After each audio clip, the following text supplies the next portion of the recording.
There has been a lot of debate recently over what types of food are best for dogs. Commercial food versus homemade food, raw food, cooked food, etc. There are advantages and disadvantages associated with all of these diets, and in this article, we will cover the views on the raw food diet for your dog, covering both sides of the issue so that you can make your own decision. There are many benefits that your dog will receive from being on a raw diet, according to some vets. If you choose to allow your dog to have bones, then some say that their teeth will stay in better shape and will be cleaner than those on other diets.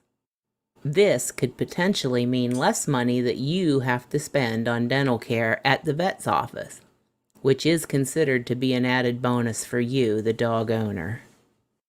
Many dogs' digestive systems are better able to tolerate raw food than commercial dog foods that are filled with byproducts and preservatives. You also don't have to worry as much about potential food allergies, since you know exactly what is in the food you're giving your dog.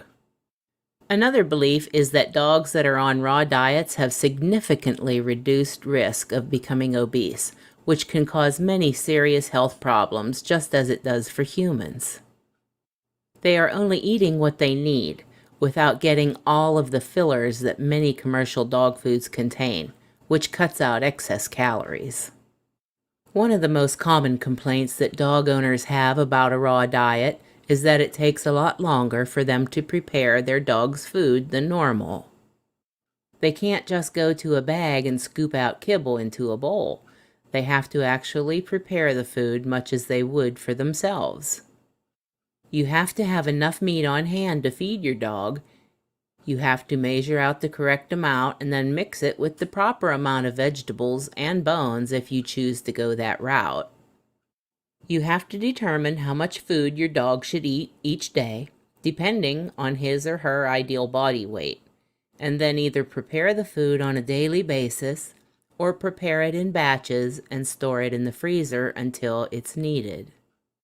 Either way, you have a lot more time invested in the entire process, and for busy families, this isn't always an option.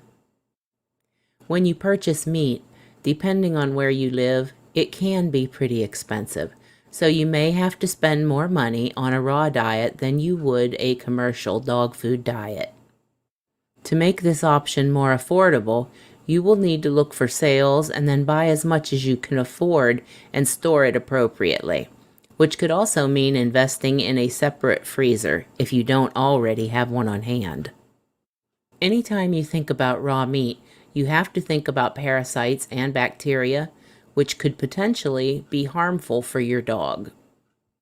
Some meats can be more dangerous than others, for example pork, but in general you should be okay. Raw beef and chicken usually don't pose any problems for dogs as long as it is stored properly at the correct temperatures. You will need to decide whether or not to give your dog bones. Some vets say that you should never give your dog bones of any kind because they could choke or the bones could damage their digestive system. But others say as long as you are careful about the types of bones you give, this isn't a problem. Many advocates of the raw diet grind bones up and mix them in, but again, that is your choice. If you are thinking about putting your dog on a raw diet, you need to take the time to look at all of the information you can find, and then make your own decision based on your findings.